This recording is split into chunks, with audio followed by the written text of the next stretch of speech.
Has betrayed because he is the main man with the buffed head. The wonderful, gracious Lee Arenberg.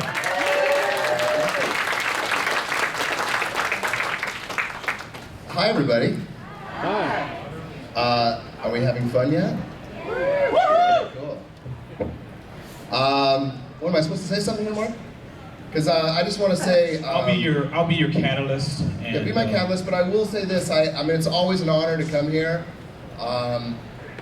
As an actor, I respect the fans a lot because you guys make it for us. Specifically, Pirates, and again on Once Upon a Time, dealing with material that sometimes the studio doesn't know exactly what they have, and so it's up to you sometimes to tell them. And we really appreciate it when you do, and certainly you've done that with Once, and you did it with Pirates before, and so big debt of gratitude to the fans. There you go. Applause to you guys. Okay, like I said before, Lee Arenberg, you can pretty much ask him anything you want to ask him, but right now I'd like to start with his early career. First off, you know what? You said something all the way back to Hebrew school. We're going all the way back. I'm going to test your memory. You said something over breakfast that I did some research on. I don't think that was your first. It was my first TV show. It wasn't my first film. What was the Underachievers? The Underachievers was my first. Got 3 movies. I started as a pro 1986. I was doing theater. I come out of the theater. I started a theater company in college called the Actors Gang in Los Angeles with Tim Robbins, Laurence Olivier's son Richard, Jack Black's come out of our group, Kyle Gass from Tenacious D, they were formed in our group. So when I was an 18, 19-year-old guy, I was a theater guy.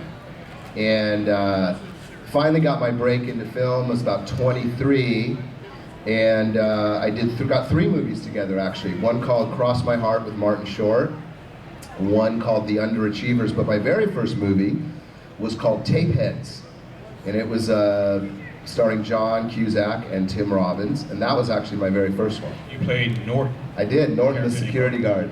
Yeah. Norton the security guard. My very first scene in a movie ever, I'm sitting on a toilet, reading Soldier of Fortune, eating Twinkies. Did everyone get that visual? No, it was like, now, dude, I'm in a stall in this place. I got my pants down, and there's like 50 people crowding around. I'm going, all right, this is it, man. You know, it was over at the start, you know. And how many takes did that take? I don't know. I wasn't counting takes back then. Yeah. You know, The most takes I've ever been in that I can remember was in Pirates, and it was actually not one of my shots. It was a Jeff Rush shot. The scene, if you know Pirates, the first Pirates of the Caribbean, when Pintel and Rigetti have captured Keira Knightley. We bring her back to the Black Pearl. She calls the parlay on us. We take her back.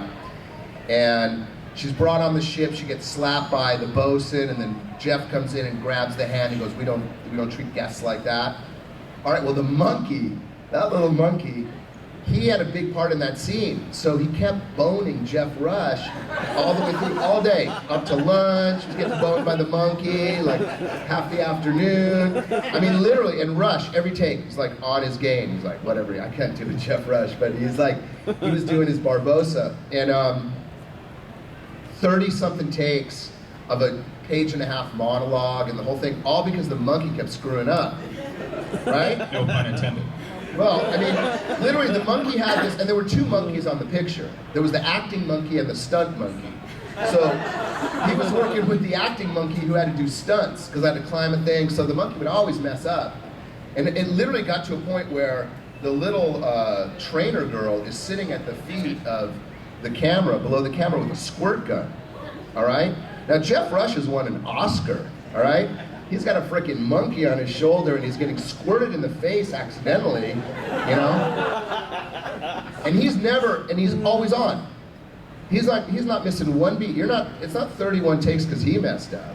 He was good on take 1, yeah? It was the damn monkey. So at the end of the day, I go, man, Jeffrey, you know, that was insane. Because it was like, any day with him is like a master class in acting. He's the shit, so you can learn a lot. And I learn a lot from everyone, and that's another key, is you always gotta listen in this game, right? So at the end of the day, I was impressed. I'm like, whatever, getting her makeup cleaned up. I'm going, tell me, what was that all about, you know? how did you stay focused? You didn't lose your cool. You know, you didn't scream at Ursula. And then he goes, well, yeah, well, she's real cute. I mean, if it was a guy squirting me, I might have got off on it, you know? But he goes, dude, if I didn't, we'd still be out there. You see? If he didn't keep his stuff together, we're still shooting that scene. So, anyway, that's my take story. Well, you seem to have gotten a lot of work in the 80s. Yeah, I was hot in the 80s. Actually, I was alive in the 80s in this crowd. It's like, you never know. How many people over the age of 35 in this room? Over the age of 35. How many people remember Perfect Strangers? Okay, now, put your hand up if you remember this next question. How many people remember him in an episode of one? Did you only do one? Just one. In I was any Leon, episode the of human Perfect discount Strangers? department store. Oh my God, yes! Really? Dun, dun, dun. All right, you guys are ultimate fan geeks. That's awesome. Netflix. I love it. And I mean, you know what though? It was an interesting story on the Perfect Strangers. Like, that was where I learned to crash other sets for good craft service. I learned a lot on that one. I went on the Dallas set because they had the best craft service. And they were trying to kick me off. And does anyone know a character actor called Tony Longo? Big football, he used to be a New York Jet. He was in that Perfect Strangers with me anyway. He was the guy, and he said, your name is Dr. Abdul Kassas. No matter what, just say you're Dr. Kassas here for forget one of the Dallas people. And so I did, trying to eat taquitos off their thing, and you know. And then that same day at the Lorimar studio, we crashed that Max Headroom set, going to check out their craft service. And I'm on the set munching a sandwich as the show got canceled. So embarrassing. I was like in there like, oh man, it's a sandwich. Everyone was all suddenly bummed. Like literally, I'm snuck in there, I'm eating a sandwich, and the guy comes in and he cancels the show. Sorry, we've been canceled, that's it, we're going home. Like right in the middle of shooting, that's it, lights off, you know. And then they say, who's that guy? No, they didn't bust it. I never get busted for that. I don't know why, I never get busted. Anybody remember Sledgehammer? Yeah. Remember Sledgehammer? Well, he played, who the hell's Buzzy? Buzzy was one of the rockers. There was these, I talk about a bad English accent. I put this poodle hair wig on, you know, and went in there and won the role. It's the worst wig. I've seen a couple of them here today. It's like just one of those shaggy, curly wigs, and I just had it in my collection. And I would always have a lot of wigs and costume pieces for my theater, so I would just snag something. And literally, I wore that wig in the show. I think, and I worked with, that was cool because Davy Jones, the late, great DJ, was on that. And super nice dude. And so there's always something cool about it, and that's what I remember most about the Sledgehammer, was getting to work with Davy Jones.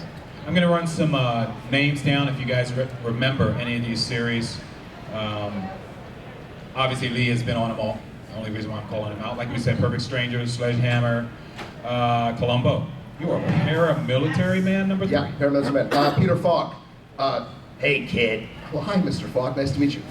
This is the glass eye. This is the real eye. I was like, no shit, Peter. Like, which one should I look at? Like, he was like trying to mess with me. I'm like, dude, you old crusty. You're not going to mess with me. I'm in character here, you know? But he was being in character. Peter Faulkner, do you know why he did this? Created this master gesture? Because he couldn't see his marks. Oh, wow. So that whole thing was all about, because he only had one eye. So he created this master gesture of I'm thinking, so he could look down and, dude, who is tweeting me? And like, you told me about that new tone you had. That is a train whistle in my pocket. No, but Peter Falk, super guy, but I mean, again, I had to stand up to him. There's dudes in this business that'll test you all the time. And one of the things about it is, it's like, I always say this, you know, it's a business about courage. To toe those marks and try and remember all those words and, you know, not trip over the furniture, I mean, it takes courage, you know? And when you get up toe-to-toe with a real legend in the business, I mean, once in a while they're irascible. And that was my kind of experience with Peter Falk. And Christopher Titus was in that with me, the comedian. He was also one of the paramilitary men. That was great, man. Was it 1990 or something, I think, 91. Well, we're moving up the ladder here. Let's go. I'm trying to go by year, but my God, man, I can't get through all these. Tales of the Crypt, or Tales from the Crypt? Yeah, Tales from the Crypt, that was my first biggie. That was my first biggie. Marty Slash? Marty Slash. That was a great, I mean, still, that's the only time I've ever been number one on a call sheet in the biz. I was the number one star of the show. Basically, I was a rock and roll promoter Great story there is that Katie Scull was in it with me, but the first day of shooting was like Monday at 7 a.m. and the producers of the show were like Dick Donner, Bob Zemeckis, Walter Hill. I mean, these guys were badasses in the business, right? So what the hell are they doing there at 7 a.m. on a Monday morning, right? The crew's all like, well, what's that? I go, well, they're here to fire me if I suck, right? That's the deal. That's it. I mean, that's why they were there. They were there to, we hired this guy and it's not too late to replace him. It's not gonna work. All right, well, lucky for me, they call rehearsal. And the very first shot that we started rehearsing was a knock at my office door, and Katie Scull she's my banker, and she knows I'm extorting this money, and she's gonna bust me for extorting this money. But she's dressed as like a rock and roll hoochie mama. So the first shot was literally opening the door, the camera's set across her cleavage onto my face. So the shot is me like checking out the cleavage. I'm like, hey baby, you know, back to look. So literally, it's 7:01, we go to rehearsal. They ring the bell for the rehearsal, the camera's up, whatever, they do the thing. Everyone's like, what the fuck's gonna happen? I open the door, I look at the cleavage, and it's like everyone cracked up, right? And then, okay, bye Walter, bye Bob, bye Dick, you know. Literally, 7:04, they're in their car splitting. And I was like, see? Well, let's get to that. Since all of these are pretty much, some of you may think big roles, obviously they're not. Do you, personally, I'm amazed at your memory. We're talking all the way 25 years back. No problem, dude. I mean, I've self-medicated, but not to that extent. Should be working in reverse then. Should be forgetting everything, like your name. What role had the most lines for you? And we're gonna get to some questions, so you guys might wanna start preparing yourself and go for some hands. What role had the most lines for you? You know what? The most lines I ever had was probably just what I did last year in Once Upon a Time Dreaming, where I had my own episode where I fall in love with Amy Acker, and basically, I think that would probably be it. I think it was like 25 or 26 scenes I did in that episode. That was probably the biggest role. I mean, the Tales of the Crypt was all me, but it was only a half hour long, so those shows weren't as long. Yeah, I mean, I've had some good chunky bits, and obviously in the pirate movies, I had some chunky lines in the first one and the third one. In the second one, they gave me the reactions and gave the lines to Macker. It was only fair. But it's never about the lines for me. I mean, I'm a character, or I'm a man of characters, as it says on the thing, which I like, actually. I was like, damn, that's smart. I believe that. That was cool. It's sexy. It's not about the lines for me, you know? It isn't. I mean, you would think it would be, but it's more about the action, the stuff you do. We're actors, we do action. See? It's not about the words. I could be just as effective not saying a damn thing. I mean, I'm in class every week, you guys. I mean, this is no happenstance for really any of us. You figure you get 20 years of luck in the business, and then you better train, you know? And a lot of the guys you'll probably see here, I don't know how many of them are still in class, but don't tell them, because I keep getting better, you know? Because I work at it. I'm in class with like young actors that are hungry, that it makes me love acting again, really appreciate the work that goes into it. You do a movie like Pirates, you think you're a movie star, then the phone doesn't ring and you're messed up in the head for a while, okay? So psychologically is probably the hardest part about the business, is like dealing with the ego, you know?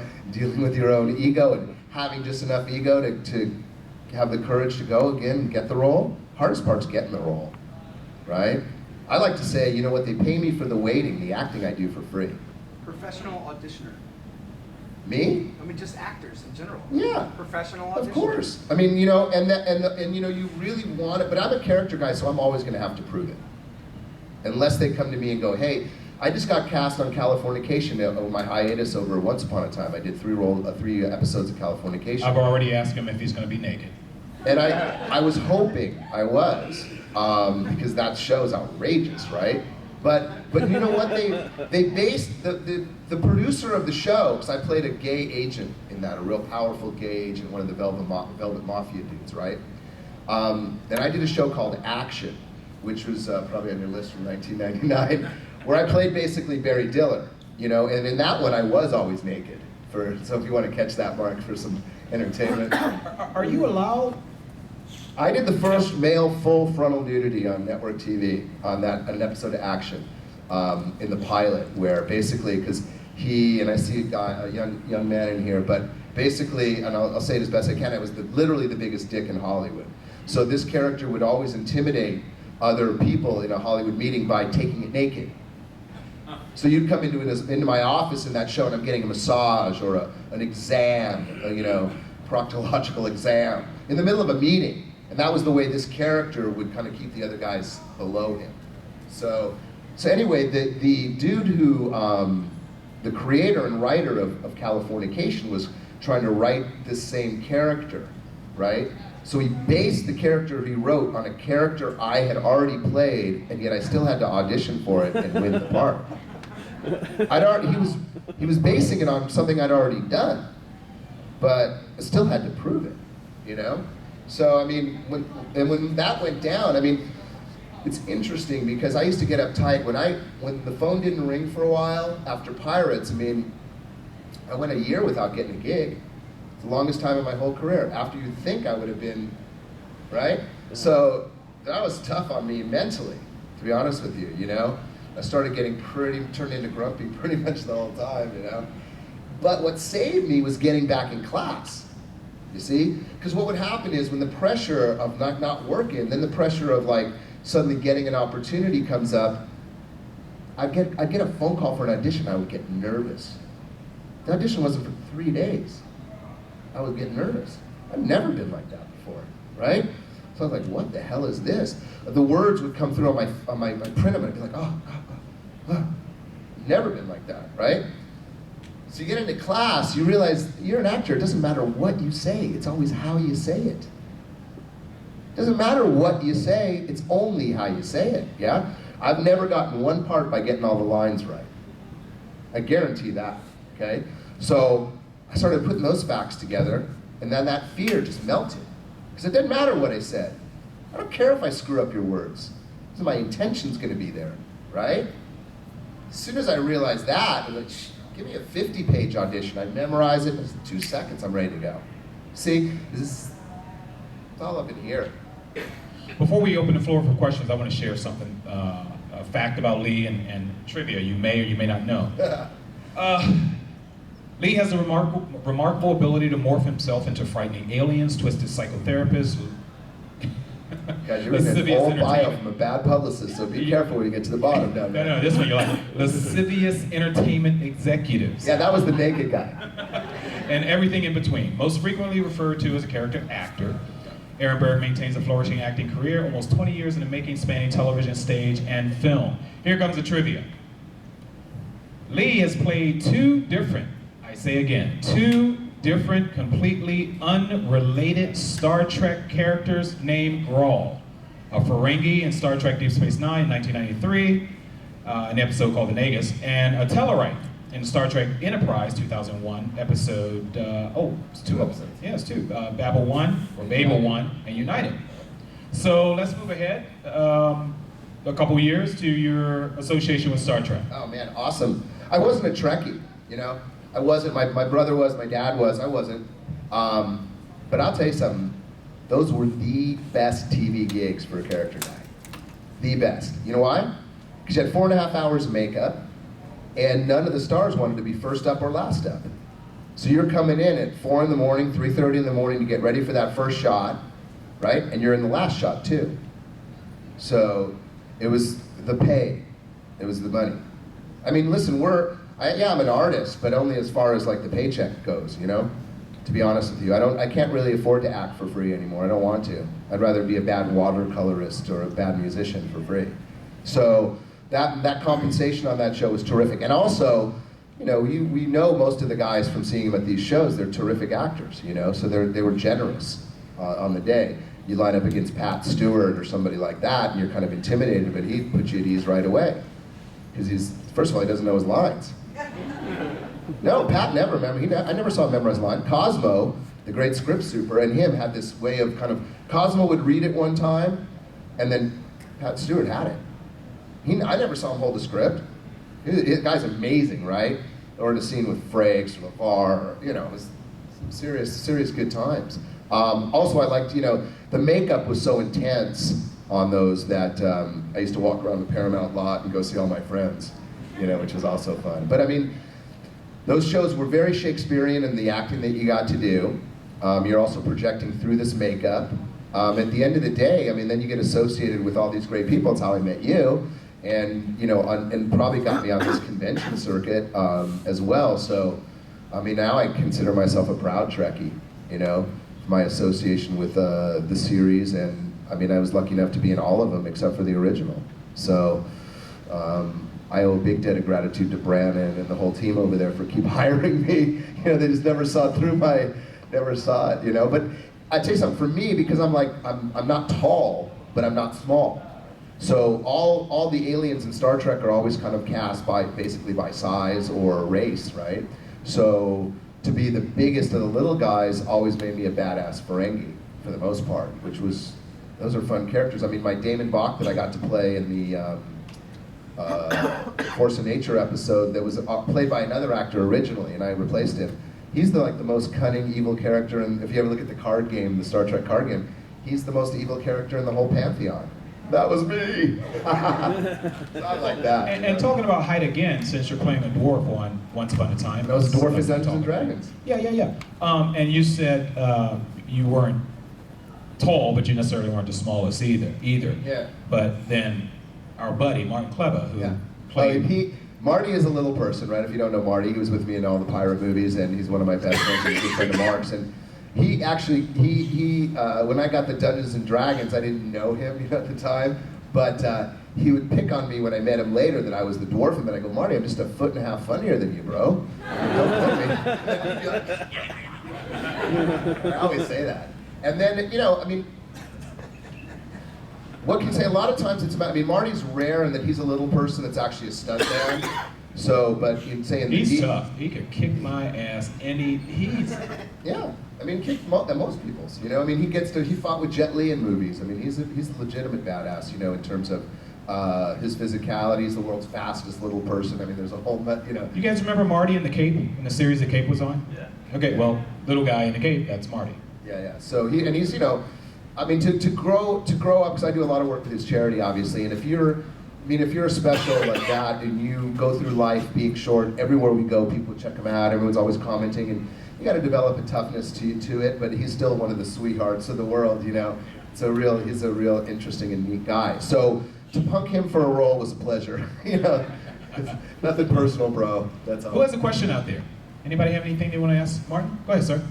Martin's not here, so. Look, I got Martin under mine already. It's really a two-part question. Out of all the movies that you've done, which one was your favorite, and who would you work with again if you had the opportunity? Good question. I mean, probably my favorite of all the movies probably be the second pirate movie, Pirates 2, Dead Man's Chest.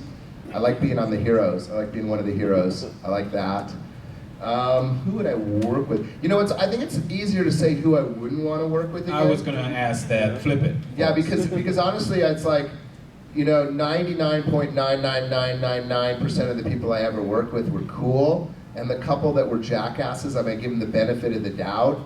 I mean, I'm not going to go through and name names of the people that were but if you catch me later over a beer, you might get it out of me. No, and I'll tell you something, because everyone can have a bad day. And you never know. I worked with Kathleen Turner on a movie, and I thought she was the worst, right? But then I didn't realize, because she hadn't said anything, that her husband was on trial for this building he owned in New York where somebody had locked a fire door and 85 people died, and they were blaming him for it. So she carried that tension, never said anything in the course of the movie. Then 3 months into the movie, he's found not guilty, and there's Kathleen Turner's back. She was wonderful. I mean, I'd gone through three months of like not wanting to be around her. You know what I mean? Yeah. And then suddenly this burden's lifted off her. She hadn't shared it. So I mean, it's like one of those things I tell my son, I got a 5-year-old, I said, dude, you know, if walk a mile, you know, I'm trying to teach him the expression to walk a mile in someone else's shoes, you know? Because I think that's real important. I do that all the time as an actor. Try and get into it, you know? So, I don't know, I think that obviously I would work with Johnny Depp again, you know? JD's cool. All the pirate people are cool. But you know, actors, man, we have fun. So I would say that, man, I'd love to work with people that are my friends, you know, because that shows on the screen when you have that relationship. I don't know if that really answers it, but Pirates 2 is definitely my favorite movie that I've ever done.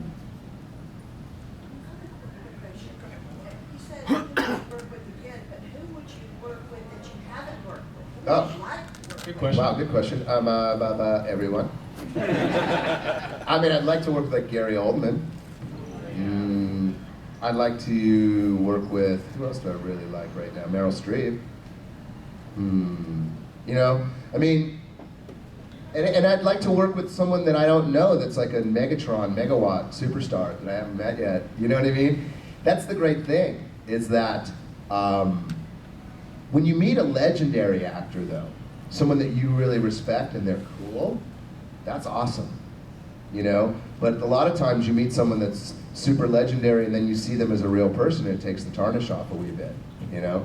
So, I don't know, I never say, like, if you were to ask me what's my dream role, I don't know, I just want to work again. What's my favorite role? My next one, you know? Absolute, no question about it. My best role is my next role. That's, every actor should say that. You're only as good as your next role, right? Because everyone wants me to live in the past and talk about, oh, what was Seinfeld like, what was this like, what was that like? Great, but in terms of, and that's, I'm happy to do it, but we're going back into history here, whereas I'm still moving forward. And I don't know if that's a difference to some of the actors in the show, because a lot of the dudes that'll come here, you know, that's a scary thing. It's like you have your big moment and it's 1975 and now you're at Dragon Con 30 years later, signing pictures from 30 years ago. Okay, that scares me. But I respect him, and I'm not putting anyone down for it, because you gotta do what you gotta do. But I'm a working actor, and I take pride in that. And that's why I know I'm back here this time, because of the Once show and the success of that show, and that's a current hot deal, and that's really thrilling to me, to be, you know, doing something now, today, right? The worst thing is to, like, dude, the worst time I ever had, and I'll be honest with you, was when I was here at Dragon Con last time, and I wasn't in Pirates 4, and I had to answer that question 5,000 times, are you in Pirates 4? And I had to say, no, no, no. The hardest thing I ever had to do. Because inside, I told you, I was really bummed about it. I was actually really pissed about it, okay? But you come here, when the actors come here, we have a responsibility to be in a character for you guys. You're not really meeting the real people, necessarily. I'm pretty genuine. I'm pretty much how I am, you know? So maybe you are seeing the real me, but we're definitely at our best behavior. Absolutely. Hey, I have a rule. I get stopped in a supermarket. I get stopped anywhere. I take that 2 seconds. Because the average person is, and I treat, listen, if you're a superstar, treat the person like a normal person. The person's a normal person, treat them like a superstar. That's how I do it, right? Because that reverberates a lot faster being cool than being a jackass. I mean, the jackass thing will get around pretty easily, but the cool thing is a slower reverberation, but it lasts longer, you know? Now I have people that look out for me because they know I'm cool, so they'll come to my defense if I'm ever out of pocket, you know? I try not to be, I save my bullets. That's another theory I have. Whenever you get you know the easiest way to get an actor to bitch? Give him a job. So just don't do that. I learned that on that Underachievers movie. You know, taught me that was Eddie Albert Jr. Yeah, my first movie with when I was with him, he's like, yeah, easiest way to get an actor to bitch is give him a job. So just don't do that. I was like, wow, how profound, right? I mean, you wouldn't really think that, but it's so true. Like, dude, they give you a huge contract, so read it, you know? Don't get there on the day and go, oh, my trailer's supposed to be this. Dude, it says it right here, man. It says it right in the thing. That's what you have with the quote, your bad guys for, your agents, your managers, your lawyers. They're the ones, you know? I'm never the bad guy, you know? So, I think attitude is like really my deal. That's how I've lasted 30 years, is I like doing it. I like the people. I'm a people person, you know? But don't mistake my kindness for weakness. We'll never have a problem. Go ahead, dude. When was the first time you were recognized offset by fame? What was it like? Actually, well, you know what? It started really around 1990. I was in a Tales of the Crypt. And, I mean, it started happening little bits before that, but after the Tales of the Crypt, I would get stopped for the first time to do pictures. And the first time it ever happened, I was actually going to Baltimore, Mark, with my mom. My mom's from Baltimore, and I was going back with her to see, like, my grandma and stuff. And I'm on this airplane with my mom, and 4 Secret Service men come up. They were on like Bush's detail, and I don't know, whatever they call when they come out and pre-plan and a visit and then go back. They were flying back with us, and these guys were fans of the Tales of the Crypt, and they were like, hey, can we have your picture? I was like, well, yeah, okay. Because you know what? People always go to you, and I think it's really funny. They go, do you mind if I take your picture? I'm like, dude, I mind if you don't, you know? I mind if you don't want it, you know? It's like, what does that say, you know? But these guys took my picture. My mom was like, yeah, new sensation. And then we went to Philip's Crab House, the same trip. Yeah, down there in the harbor, when the harbor was done. We went to a ball game, you know? And it happened again, the waiter recognized me. And then sort of been nonstop ever since in a weird way, you know? At least a few times every day, no matter where in the world. It's pretty trippy. It's the power of it. Now guys, one thing I want you to remember is that, you know, Warren Buffett has the best quote about it. Somebody goes up to Mr. Buffett, goes, Mr. Buffett, man, so nice to meet you. He goes, why? I'm not a teacher or a nurse. You know? We give us actors, we give us a little too much credit in the society because of how seductive the big screen is and how the TV screen is super seductive. Don't forget that, like, you know, for thousands of years, I think it was about 2,000 years, it was like no dogs or actors allowed, right? Well, in the history, this is for, you don't know your theater history, but say in the ancient Greek days, the actors were high priests. The art of doing theater was a sacred ritual. And so when the religion kind of became politicized and they started taking the power away, first thing they did, read your Da Vinci Code, first thing they did was vilify the performer, right? And so for that whole, the Dark Ages, the Middle Ages, the only shows actors were allowed to do were those medieval pageant shows, religious shows. And it wasn't until the kind of Renaissance and the kind of Elizabethan theater days that actors, and that was again part of the court. So we really still weren't getting the respect. You could come in to perform, but you couldn't take part of the parties or whatever it was. So it was only the advent of the movie industry that gave the actor kind of the rise in everyone's eyes, is that we're better than everyone. But dude, I have so much respect for my garbage man, I don't want to do it. He's more important than me, I guarantee it. I mean, the guy from the AAA, when I get a flat and I'm in a suit, he's more important than me, yeah? So, the key part is that what we do is hard, so if you get the celebrity, use it for good and not evil. You know, I like charity, I help kids and animals, and that's a good way to kind of balance out this shallow ego reality of who I am and who I want to be. It's a pretty shallow dream, yeah. What was the spark that got you into acting? You know, I was a kid in Hebrew school and I played David in the Hebrew school play, killed Goliath, sang a song, got a standing O, and kind of was hooked. How old was that? 8. But you know, did anybody remember a character actor called Harold Gould? Harold Gould was in The Sting, played Kid Twist, played Rhoda's dad, a real famous voiceover man. Okay, Hal Gould was a member of our synagogue, yeah? So my dad is a CIA dude, federal agent, you know, not in the acting biz.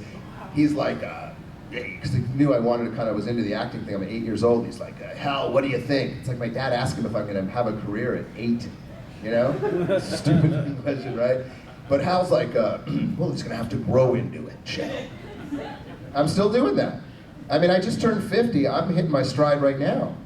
This is the deal, you know? I'm getting better. I'm fine wine. I forgot I was older than you. Yeah, I'm 5'0". I'm Hawaii 5'0" without the Hawaii. 5'0". Sir, right there. Go ahead. Yes, have you put any thought into doing like any voice acting for like video games or animation stuff? I try to crack that. I try to crack it. The Dungeons one? Not Dungeons, right? D&D, I mean, I did a lot of the pirate stuff. I mean, I did a lot of the games for pirates. Anything Pintel was in. Done some cartoon stuff for that. I mean, trust me, you know, it's easier to get a starting job in the NBA than a voiceover gig. That's a fact. There's less stud voices in Hollywood because guys do so many voices. So you got your Dave Couliers and your guys and your Yuri Lowenthal's that poach all the parts. And they're so good at it, they play 3-4 parts. Now the irony is that they want to be on camera. Okay? So I need to be a bigger star to get those opportunities, unfortunately, in that stuff with the name recognition. Then it won't matter what my voice sounds like. But I do take swings at it. Disney likes me, they bring me in, but it's tough to nail it. I couldn't even get I tried to get they're doing a new Seven Dwarfs thing. They're, oh, we like our Grumpy already. I'm like, all right, whatever, dude. All right, let's touch on, I'm going against my own rules here, guys. Forget that crap. All right, let's touch on once. And in relation to his question, in terms of being recognized, are you being more recognized as your character Grumpy in Once right now than you were as... Oh, well, I mean, I wear a lot of makeup in Pirates, so, I mean, that was the worst thing. For many years, right, prior to Pirates of the Caribbean, people would ask me, like, what do you do? And I'm like, well, I'm an actor. Anything I've seen you in. And then I'd have to list this list that he's holding in his hand, right? And if you really hadn't seen Seinfeld or some of those shows, it's like, that's it. You don't know me. I'm nobody. Got it? I mean, that's one thing you guys do to us that sucks, okay? However, once I had done Pirates, then I was sort of sneaky about it. So I wouldn't necessarily say it till the end. Because then I started changing my rap. I said, well, I know you've seen me. And you don't even know it. And you even love me. You've probably even taken me home with you. Right? Because I wear all the makeup. I look like Ben Franklin on crack. so I go, so then I would do, but then that's the thing, that's the advantage of having a catchphrase, because I would just go, hello, Bobby. And then they'd be like, sir. You know? Then the genuflecting starts. But ever since that, that was 2000, that came out in 2003, Pirates 1. Now with the Once Upon a Time and me looking the way I look, it's actually close to me, you know? This is the closest character I've probably ever played to showing someone who I really am in this. You know, in the way I love snow, in the way I love my brother dwarves. I mean, it's just brilliant writing, guys. It's the key. Anytime you see me looking good, right? It's because the writing's good. Anytime you see me looking okay, the writing's just okay.